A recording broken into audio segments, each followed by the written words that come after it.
एक बात हमेशा याद रखना रणवीर सिंह, असली पावर दिल में होती है। दोस्तों, अक्सर फिल्मों को सिर्फ मनोरंजन समझकर देखते हैं, लेकिन क्या हो अगर मैं आपसे कहूं कि आज जिन फिल्मों की बात होने वाली है उनकी असली कहानियां फिल्मों से भी ज्यादा रोमांचक, दर्दनाक और अविश्वसनीय है।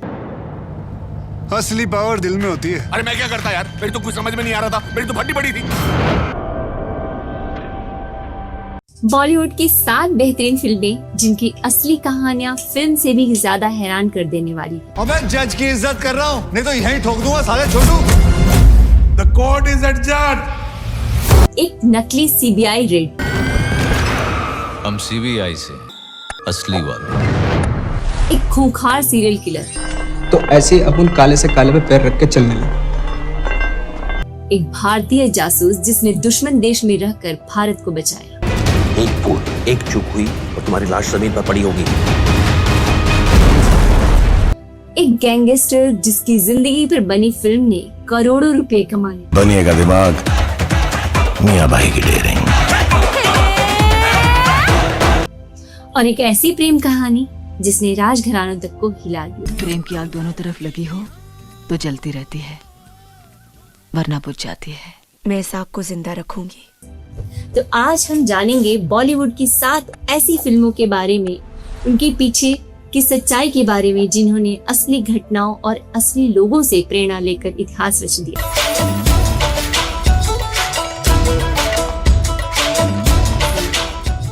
नमस्कार दोस्तों, मैं हूं नैना और आप देख रहे हैं नैना टॉकीज।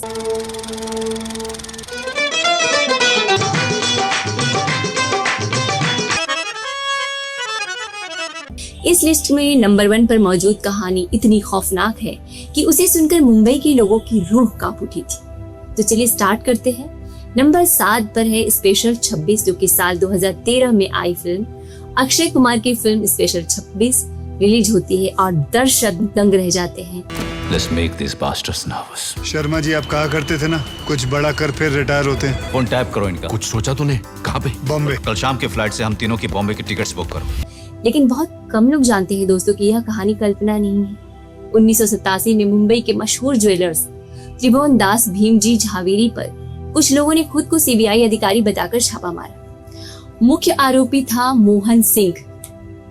उसने नकली पहचान पत्र बनवाई, नकली सर्च वारंट तैयार करवाया और दोस्तों करोड़ों की ज्वेलरी लेकर गायब हो गया। सबसे हैरानी की बात ये थी कि वह कभी पकड़ा ही नहीं गया। CBI means that you love your country above everything else. CBI means that you are the best. I'm the best. इस फिल्म के निर्देशक नीरज पांडे हैं। उन्होंने इस घटना को इतना शानदार सिनेमाई रूप दिया कि फिल्म आज भी भारत की सर्वश्रेष्ठ थ्रिलर फिल्मों में गिनी जाती है। आप हैं स्पेशल 26। दोस्तों, मुझे लगता है कि अगर यह घटना किसी फिल्म में दिखाई जाती और हम असली घटना नहीं जानते तो शायद हम इसे अविश्वसनीय मान लेते। अब बात करते हैं नंबर 6 पे, जो फिल्म है Jolly LLB। Case number 1722 Janki Rajaram Solanki versus Imperial Group of Industry. एक ऐसा केस जिसने पूरे देश को यह सोचने पे मजबूर कर दिया कि क्या न्याय सिर्फ ताकतवर लोगों के लिए ही होता है। इस देश में हरी भाई खेतान की मर्जी की वैल्यू है, तो फिर जानकी राजाराम की वैल्यू क्यों नहीं है? चला 1999 में दिल्ली में BMW hit and run case हुआ। इस मामले में कई लोगों की जान चली गई। आरोप लगा संजीव नंदा पर। देश भर की मीडिया इस केस को फॉलो कर रही थी। सर, इस आदमी की पिटीशन में ना कोई दम नहीं, ये केस आज ही खत्म हो जाएगा। फ्रेंड्स, सालों तक अदालतों में बहस चलती रही और इस फिल्म के निर्देशक सुभाष कपूर थे।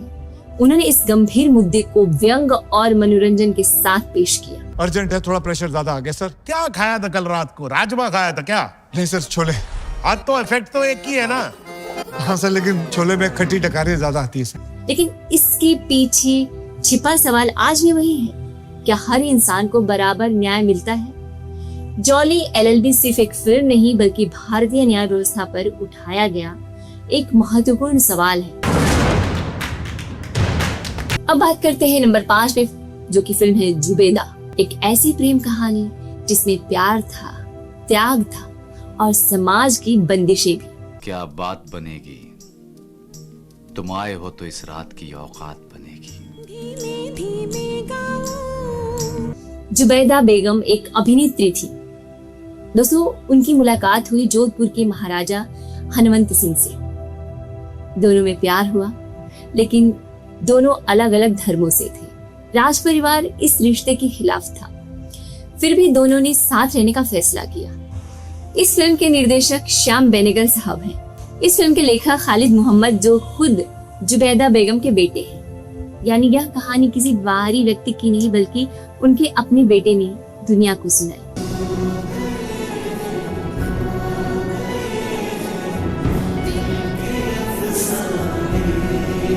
यही वजह है कि जुबैदा सिर्फ एक फिल्म नहीं लगती दोस्तों, फिल्म किसी निजी डायरी का हिस्सा महसूस होती है। अब बात करते हैं नंबर 4 पे फिल्म रेस की। गुजरात की हवा में व्यापार है साहिब। गुजरात, जहाँ शराब बंदी थी, लेकिन एक ऐसा व्यक्ति था जिसने इसी प्रतिबंध को अपनी ताकत बना लिया। जो धंधे के लिए सही वो सही, जो धंधे के लिए गलत वो गलत, इससे ज्यादा कभी सोचा नहीं। नाम था अब्दुल लतीफ। सबूत ले आइए, ले जाइए। रईस हाजिर। एक गरीब परिवार से निकलकर वह अपराध जगत का बड़ा नाम बन गया। धीरे धीरे उसका नेटवर्क इतना मजबूत होता गया कि राजनीति और अंडरवर्ल्ड तक उसकी पहुंच बताई जाने लगी। छटक मजबूदार को कहीं सन्नाटे में ट्रांसफर कर दो साहिब, जहाँ जाता है साला नड़ता भिड़ता रहता है। फिल्म निर्देशक राहुल ढोलकिया ने इसका निर्देशन किया। हालांकि फिल्म निर्माताओं ने आधिकारिक तौर पर यह नहीं माना कि कहानी अब्दुल लतीफ पर आधारित है।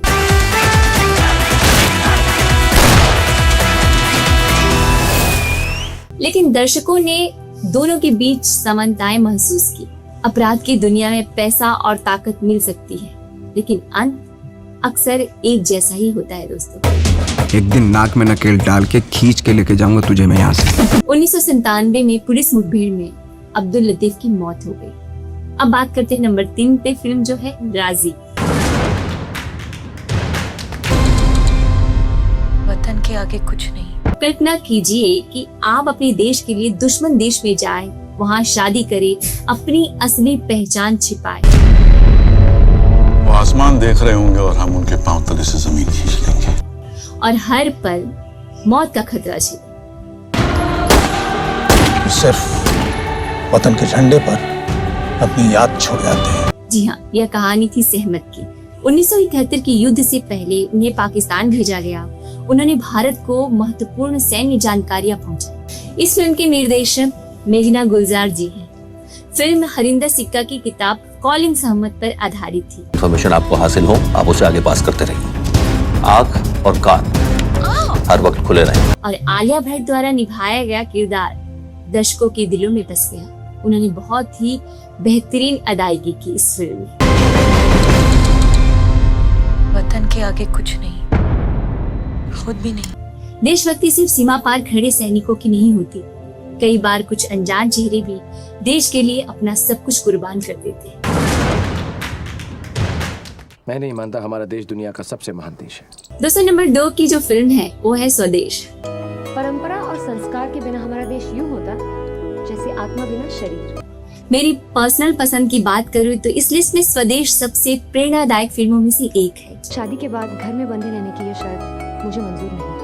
यह कहानी थी 2 भारतीय इंजीनियरों अरविंद पिल्लल मारी और रवि कुचिमांची की।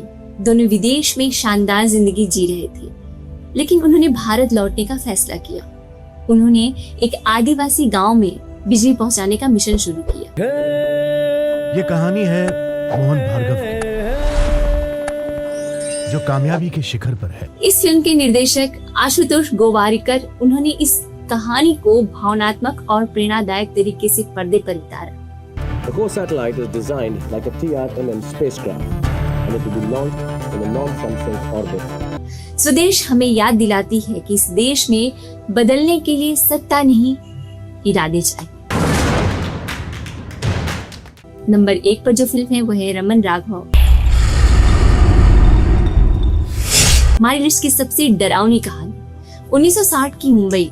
लोग रात को घर से निकलने से डरते थे। सड़क किनारे सोना मतलब मौत को बुलावा देने जैसा था, क्योंकि शहर में एक सीरियल किलर घूम रहा था। सिर्फ काले पे चलता है, सफेद पे पैर रखे कि मतलब आउट, और गिनती करता, उसमें पता ही नहीं चलता टाइम का। तो ऐसे ही अपन काले से काले पे पैर रख के चलने लगे। नाम रमन राघव। वह सो रहे लोगों को निशाना बनाता था। पुलिस महीनों तक उसके पीछे लगी रही। गिरफ्तारी के बाद उसने दर्जनों हत्याओं की बात स्वीकार की। एक आदमी, उसकी दूसरी बीवी और छोटा बच्चा। इस फिल्म के निर्देशक अनुराग कश्यप जी हैं। उन्होंने इस भयावह कहानी को आधुनिक अंदाज में पेश किया। कोई पूछेगा कहीं को मारा तुझे, तो मैं बोलेगा आपने तो पॉकेट मारा बस। दोस्तों, मुझे लगता है कि रमन राघव की असली कहानी फिल्म से कहीं ज्यादा डरावनी थी। तो फ्रेंड्स, ये थी बॉलीवुड की 7 ऐसी फिल्में जिनकी असली कहानियां खुद किसी फिल्मी पटकथा से कम नहीं थी। अब मैं आपसे जानना चाहती, इनमें से कौन सी कहानी आपको सबसे ज्यादा प्रभावित की? स्पेशल 26, राजी, स्वदेश या फिर रमन राघव? अपनी राय कमेंट बॉक्स में हमें जरूर लिखिए। और दोस्तों, अगर आप चाहें तो अगले एपिसोड में हम बात करेंगे उन फिल्मों की जो प्रेरित है असली नायकों और घटनाओं से, जैसे कि दंगल, नीरजा, MS धोनी, शेरशाह, सरदार उधम और एयरलिफ्ट। अगर आप यह वीडियो देखना चाहते हैं तो कमेंट में लिखिए। आई होप कि आज का वीडियो आपको पसंद आया। अगर वीडियो पसंद आया हो तो प्लीज वीडियो को लाइक करके अपना प्यार दीजिए। और हाँ, अगर आप इस चैनल पे पहली बार आए तो इस चैनल को सब्सक्राइब कर लीजिए, ताकि इस तरह की वीडियो आपको फिर से मिल सके देखने को। तो दोस्तों, अब मिलती हूँ आपसे अगले वीडियो में एक नई स्टोरी के साथ। तब तक अपना ख्याल रखिए। Thank you so much.